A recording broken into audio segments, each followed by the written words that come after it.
Jeta lëviz shumë shpejt.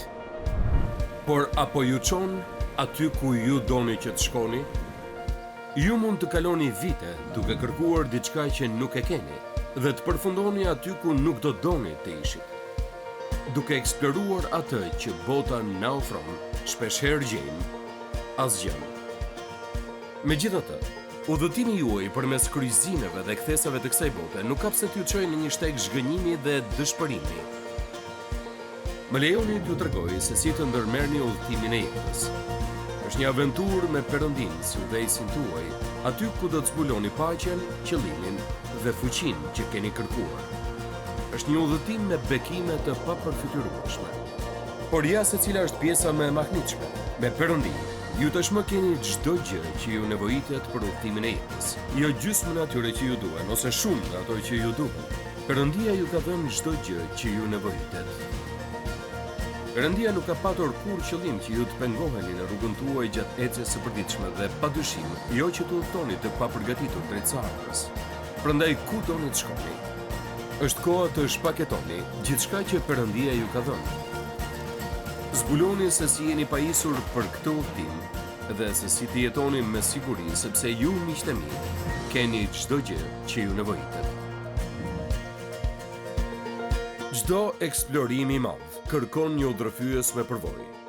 Udhërfyesi është dikush që ka diturinë dhe mendjen pregtësinë që e ndihmon një udhëtar të manovrojë në situata të panjohura, të shmang kurthet dhe të arrijë i sigurt në destinacion. Fryma e shenjtë është ky udhërfyes për të gjithë ne. Përshëndetje, jam David Jeremia. Ndërsa vazhdojmë me studimin ton çdo gjë që ju nevojitet, do të diskutojmë për rëndësinë e vetkontrollit. Vetkontrollin e përvetësojmë duke dëgjuar frymën e shenjtë, që na drejton përmes sfidave të ditës.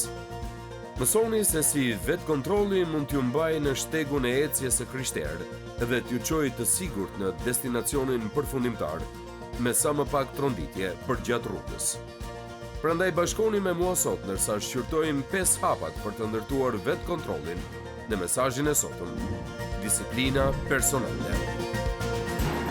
Prandaj, le të udhtojmë së bashku përgjatë Shteteve të Bashkuara dhe bashkohuni me mua në qytetin e New Yorkut, mbi Central Park, në Apple Room, në Jazz, në Lincoln Center, për serinë time, çdo gjë që ju nevojitet.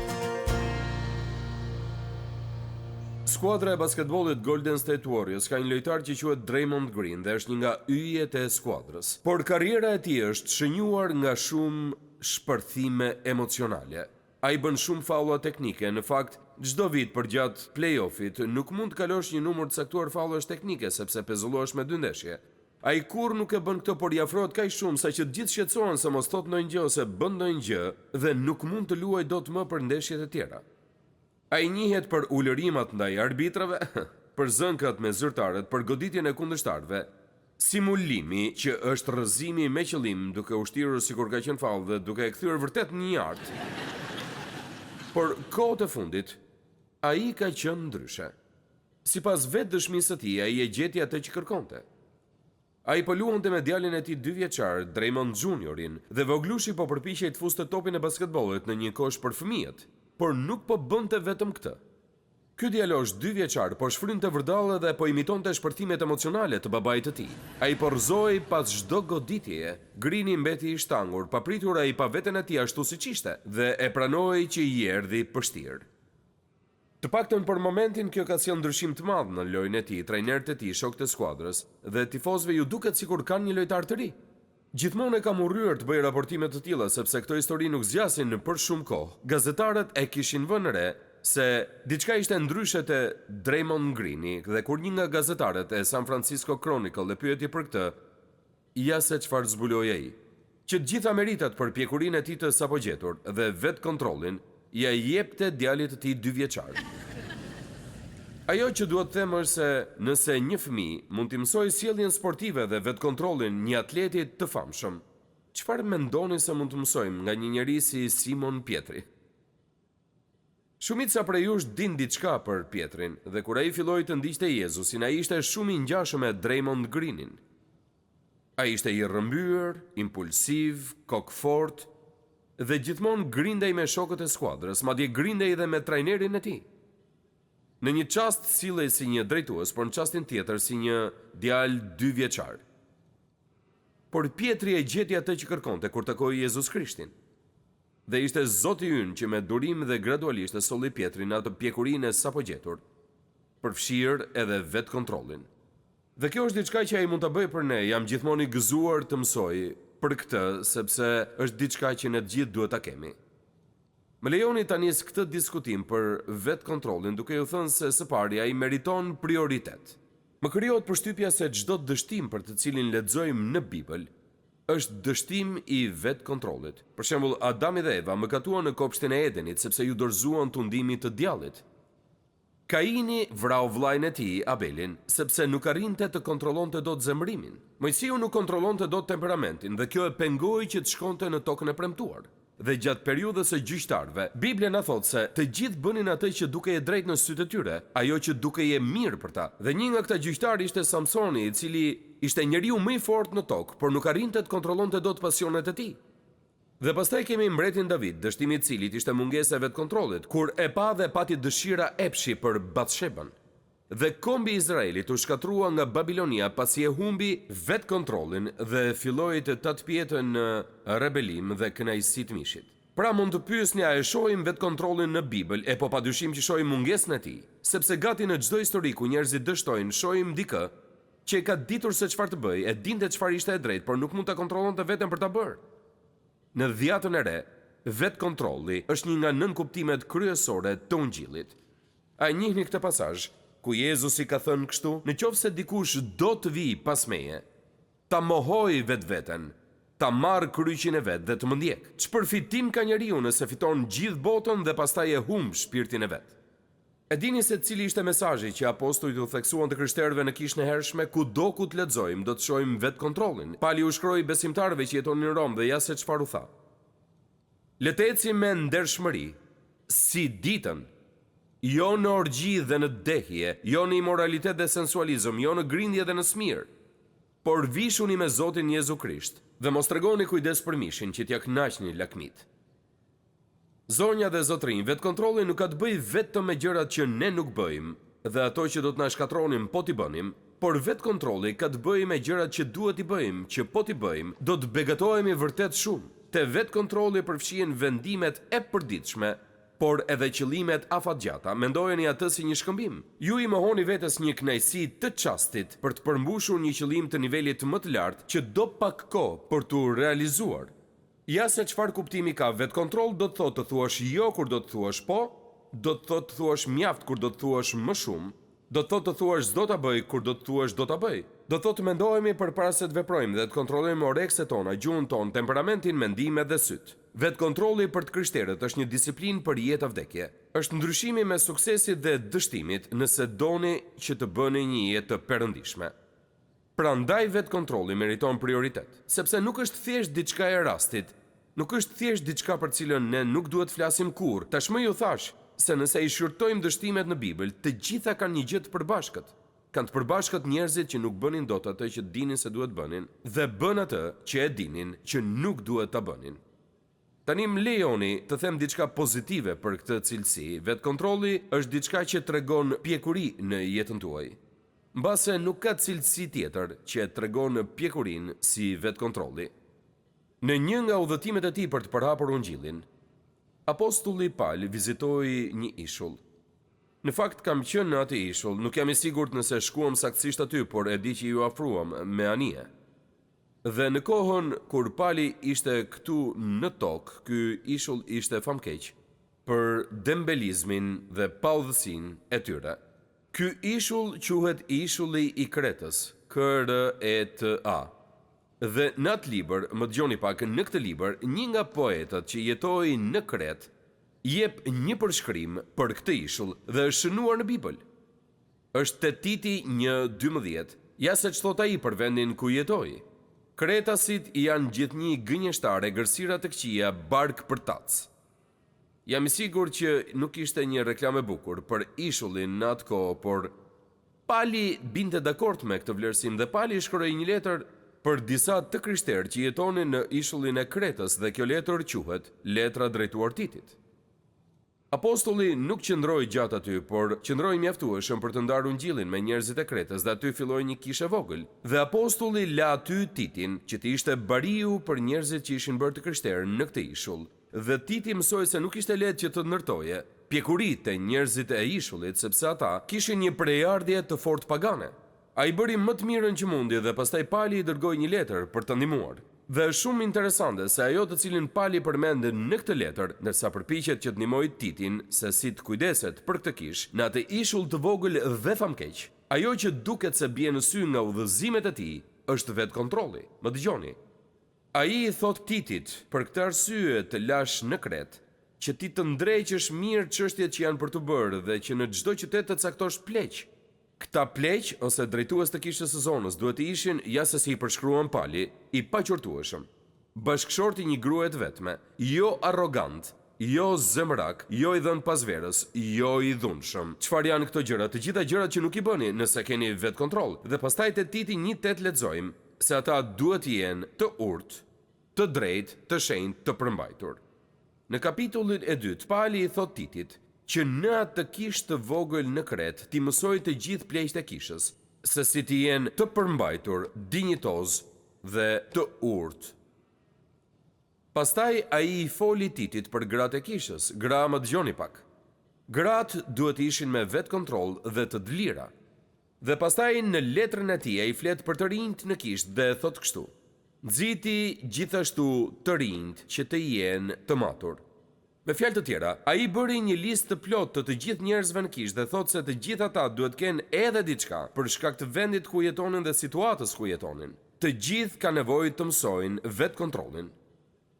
Pra Pali ka shkruar këto fjalë për vetë kontrollin në Bibël dhe pastaj në vargun 11 deri në 14 të kapitullit të 2 lexojmë këtë deklaratë të pabesueshme. Sepse hiri shpëtuesi Perëndis ju shfaq gjithë njerëzve dhe na mëson të mohojmë pabesinë dhe lakmit e botës, sepse ne rrojmë me urtësi, me drejtësi dhe me perëndishmëri në këtë jetë, duke pritur shpresën e lume dhe të shfaqurit e lavdis të madhit Perëndi dhe të shpëtimtarit ton Jezu Krisht, i cili dha veten për ne për të na shpenguar nga çdo pautësi dhe për të pastruar për vete një popull të veçantë, të zellshëm në vepra të mira. Kur e lexojmë për së dyti kuptojmë se i gjithë libri i Titit do të ketë një kuptim krejt të ndryshëm kur e kuptojmë se çfarë fshihet pas tij. Besimtarëve të Kretës në këtë ishull të vogël, Titi po përpiqej vërtet që t'u jepte pjekuri, gjë që ishte e pamundur pa mësuar atyre vetë përmbajtjen dhe vetë kontrollin. Dhe kjo do të ishte mënyra e vetme që ata mund të jetonin në atë ambient pagan të ishullit. Ai ishull nuk kishte asnjë karakteristikë të krishterë. Në atë ishull nuk ishte asgjë që t'i inkurajonte që t'jetonin në mënyrë të drejtë. Dhe këtë ata duhet ta gjenin tek vetvetja, prandaj quhet vetë kontroll. Kreta nuk ishte shumë e ndryshme nga mënyra se si është bota jonë sot. Kur kam lexuar librat historik për ato që po ndodhin në atë ishull, mendova çfarë ka të re këtu, kjo po ndodh edhe në qytetin tim. Por Biblia na thot se i njëjti hir që ju solli juve shpëtimin mund t'ju mësoj t'i thoni jo pa perëndishmërisë. I njëjti hir që ju përdorët për t'u shpëtuar është hiri që Perëndia do të ndezë në jetën tuaj në mënyrë që kur të vinë këto tundime për shkak të ambientit në cilin jetoni, të mësoni të keni kontroll mbi zemrën tuaj dhe të thoni jo faleminderit. Jo, nuk dua ta bëj këtë. Jo, nuk dua që të shkoj aty. Jo, nuk dua ta shoh atë. Jo, nuk dua ta pi atë. Jo, nuk dua ta tymos atë. Jo. Ky hir mund t'ju mbështesë që t'jetoni një jetë me kontroll, ndërsa prisni shpresën e lume të rikthimit të Zotit. Perëndia kërkon që t'ju pastroj juve, ashtu siç do që të më pastroj dhe mua, që unë të kem kontrollin mbi jetën time, duke u mbështetur në frymën e shenjtë që jeton brenda meje, dhe unë do t'jem një dishepulл i Jezus Krishtit, i kontrolluar nga fryma dhe me vetë kontroll. Pra vetë kontrolli meriton prioritet. Vetë kontrolli meriton pjekuri. Dhe pastaj gjëja e tretë që duhet vini re këtu është se vetë kontrolli e thellon disiplinën tuaj. E dini, liria e vërtet është e pamundur pa disa kufizime. Më lejoni që për disa minuta të flas për këtë, sepse për sa i përket lirisë në botën tonë sot po ndodhin shumë gjëra. Për shumicën e njerëzve liri do thotë që të bësh çfarë të duash, kudo që të duash, kujdo që të duash dhe kurdo që të duash, dhe nuk ka rëndësi se çfarë ndodh. Thjesht jeni të lirë të bëni çfarë të doni. Si të krishterë, kur shumica prej nesh e dëgjojnë këtë, e kuptojnë se ka diçka që nuk shkon këtu. Dhe ajo që nuk shkon është fakti se liri nuk do të thot munges kufizimesh, por liri do të thot të shtrish këmbët sa ke jorganin. Një qen i vogël i quajtur Benji është pjesë e jetës sonë, kemi një vit që e kemi marrë. Benjit i pëlqen që të vrapoj. Ai vrapon në shtëpi si t'ishte një lepur i trembur. Po ta lëm jashtë, ai do të vraponte jashtë shtëpisë deri aty ku janë kojotat, dhe nëse nuk do të kishim vendosur kufizime lirisë së tij, nuk do të kishte mbijetuar as 24 orë, do të kishte ngortur. Kur kemi qenë ende të rinj dhe sapo ishim martuar, kemi jetuar në një rrugë që quhej Trier Road në Fort Wayne, Indianës. Ishte një rrugë shumë e gjallëruar, me 2 korsi dhe makinat vinin e shkonin aty me shumë shpejtësi. Ne nuk i lejonim fëmijët të luanin në oborrin para shtëpisë. Kemi qenë prindër të tmerrshëm apo jo, ha? Ne i lejonim të luanim vetëm në kopshtin pas shtëpisë ku kishim një gardh. Në kopshtin pas u jepnim liri të plot. Nëse do të luanin në oborrin përpara, nuk do të kishte liri për ta, nuk do të kishte liri as për ne. Liri gjithmonë do të thotë të shtrish këmbët sa të kesh jorganin. Në krishtërim, ne jemi të lirë në Krishtin, por nuk jemi të lirë të bëjmë çfarë të duam. Jemi të lirë brenda kufive të perëndishmërisë që janë vendosur në shkrim. Sapo ta kuptoni këtë, do të mësoheni me të, dhe ajo do t'ju bëjë të lirë, sepse do të mendoni, unë nuk do të shkoj aty, nuk e kam vendin aty, unë nuk do të jem i lirë. Nëse e kaloj këtë vijë, do të skllavrohem. Dua të qëndroj këtu ku jam i lirë në Krishtin. Pra, vetë kontrolli e thellon disiplinën tonë. Por gjithashtu kemi se çfarë të themi edhe për strategjinë e vetë kontrollit, dhe kam lënë mjaftueshëm kohë në fund të këtij mesazhi për të folur pak më shumë për këtë nga sa flas normalisht, sepse kjo është e rëndësishme për të gjithë ne. Prandaj dua t'ju jap disa ide të vogla për shënimet tuaja dhe për jetën tuaj. Numri 1, që është më e rëndësishmja nga gjitha, kërkojeni frymën së shenjtë ndihmë. Mirëpriteni ndihmën e frymës së shenjtë. Jam mahnitur pa mas nga fakti se sa shpesh koncepti i vetë kontrollit është i lidhur me punën e frymës së shenjtë në jetën tonë. Dhe kjo mbizotron në të gjithë librin e Galatasve. Pali thot kështu: ecni sipas frymës dhe nuk do t'i përmbushni dëshirat e mishit. Me fjalë të tjera, lejojeni frymën e Perëndisë që t'ju kontrollojë dhe nuk do të tundoheni për të kaluar kufirin. Lejojeni frymën e Perëndisë që të mbretërojë në jetën tuaj dhe do të keni lirinë të jetoni aty ku jeni dhe nuk do të hidhni syt përtej gardhit aty ku nuk duhet shkoni. Vini re renditjen e fjalëve. Bibla nuk thot mos përmbushni dëshirat e mishit dhe do të ecni me frymën. Bibla thot ju do të mbusheni çdo ditë me frymën e shenjtë dhe të jeni nën kontrollin e tij, dhe nëse bëni këtë, atëherë do të mund t'i thoni jo dëshirave të mishit. Kërkoni ndihmën e frymës së shenjtë. Kur fillon të shkruash një libër, siç kam shkruar unë, të merr frika, se mos vallë njerëzit mendojnë se po u jep një libër për të ndihmuar veten, ose një libër që ta përdorin për t'u bërë të krishterë dhe të jetojnë jetën e krishterë pa frymën e shenjtë. Më lejonin t'ju them, zonja dhe zotrinj, çdo fjalë që kam shkruar në këtë libër për atë që duhet bëjmë, është e pavlerë nëse nuk e bëjmë me ndihmën e frymës së shenjtë, sepse jemi të paaftë ta bëjmë vetë. Ne jemi, e dini, dikush mund të thotë, pastor, unë nuk mund ta bëj këtë, kjo nuk është e natyrshme. Pa diskutim, është mbi natyrshme, prandaj duhet keni frymën e shenjtë.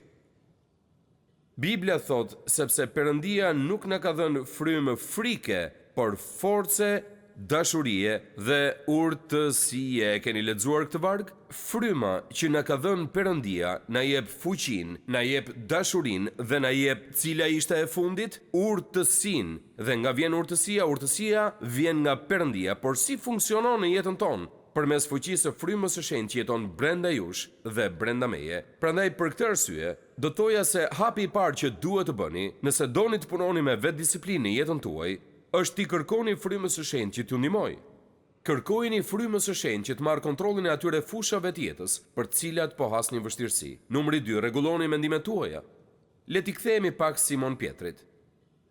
Te letra e dytë e Pietrit 1:3 deri në 8 nuk është era e parë që ai përmend vetë kontrollin.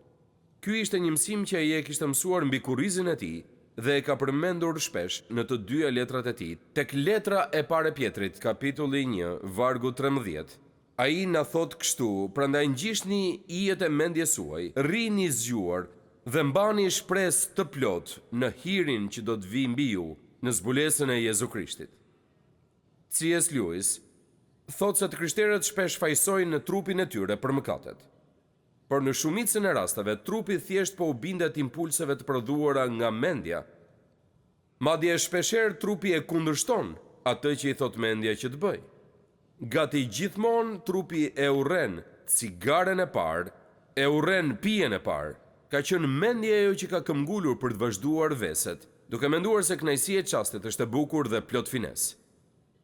Në të njëjtën mënyrë, mendimet e duhura që qarkullojnë në mendjen tonë e fuqizojnë vetëpërmbajtjen. Kini në mendjen tuaj gjëra qiellore, gjëra që Perëndia ju ka dhënë, bekimin e të qeniet i krishterë, në një botë ku pak e nga pak krishtërimi po na rrshket të gjithëve nga duart. Kërkoni ndihmën e frymës së shenjtë. Rregulloni mendimet tuaja dhe pranoni që shumica e betejave që keni me vetkontrollin nuk fillojnë me trupin tuaj, por fillojnë me mendjen. Dhe nëse i lejoni këto mendimet kontrollojnë mendjen tuaj, shumë shpejt trupi juaj do ta ndjekë atë me bindje. Dhe pastaj kemi të tretën. Kërkoni ndihmën e frymës së shenjtë, rregulloni mendimet tuaja dhe mësoni zakone të reja.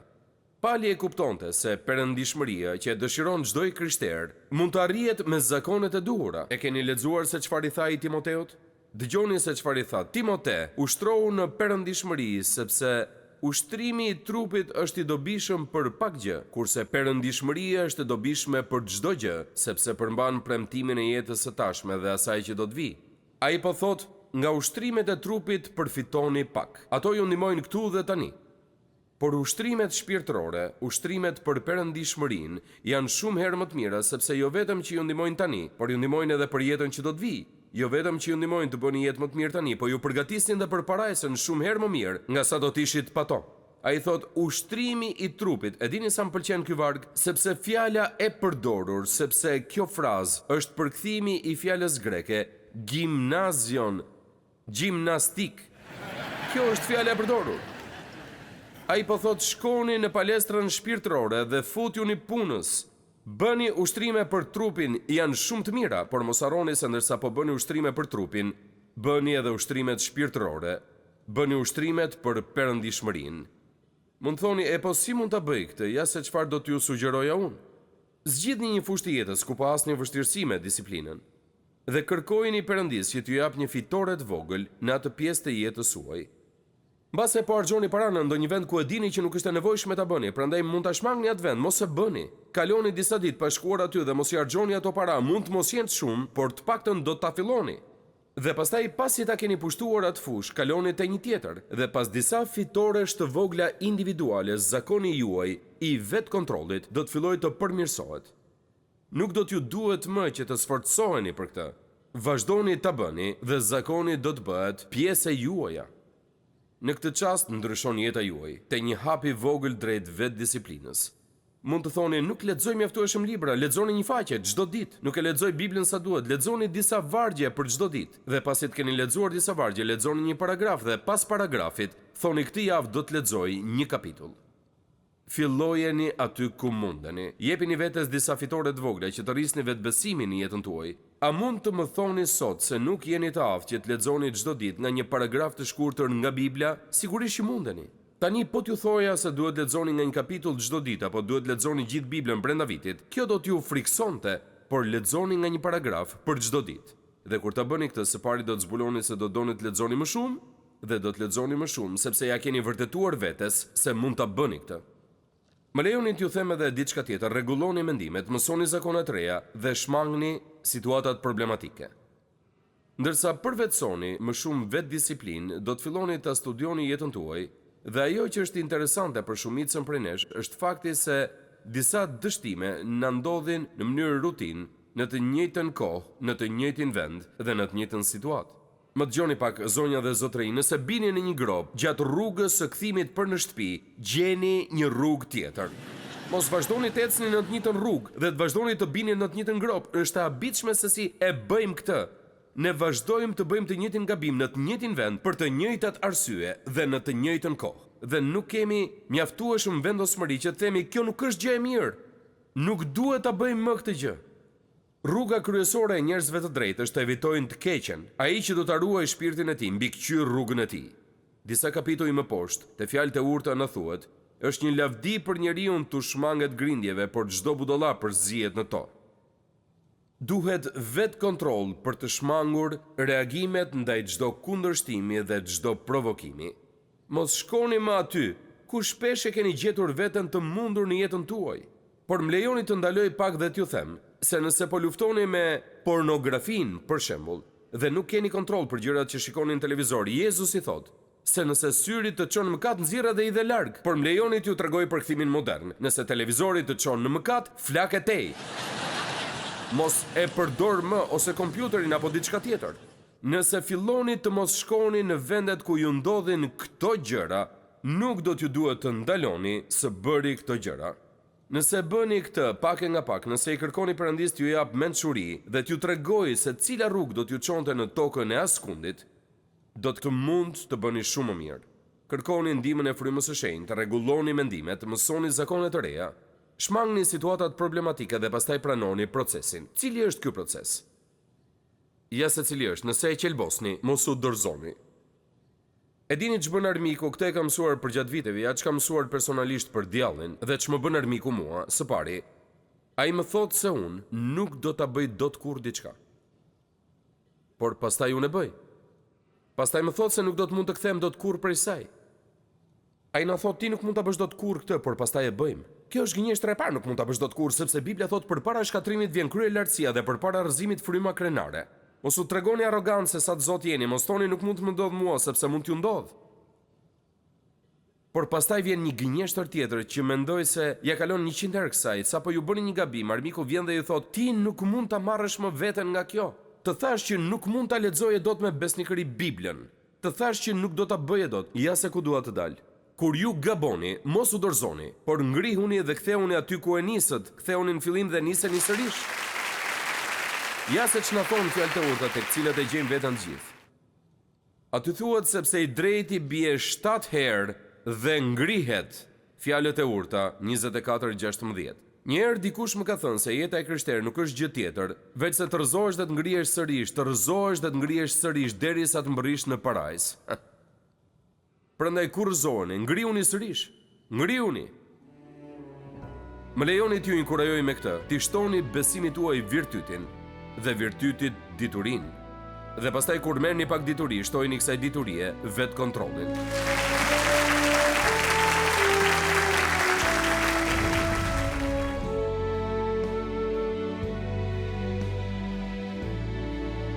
Faleminderit që ishit me mua sot në moment vendimtar. Sa më shumë që e studiojmë shkrimin, aq më shumë arrim të kuptojmë që Perëndia ynë i dashur dëshiron të ketë një marrëdhënie personale me gjithsecilin prej nesh. Nëse ju do të doni të filloni një marrëdhënie me të dhe të siguroheni që do të kaloni përjetësinë me të, duhet të pendoheni për mëkatin tuaj dhe t'i kërkoni Jezus Krishtit që të bëhet Zoti dhe shpëtimtari juaj. Nëse sot e keni marrë këtë hap besimi, ju inkurajoj që ta ndani vendimin tuaj me të krishterë të tjerë në një shërbes të besueshme apo të një kishe zonës dhe që të vazhdoni të rriteni në besimin tuaj. Perëndia ju bekoft. Pres me padurim që të shihemi herën tjetër këtu në moment vendimtar.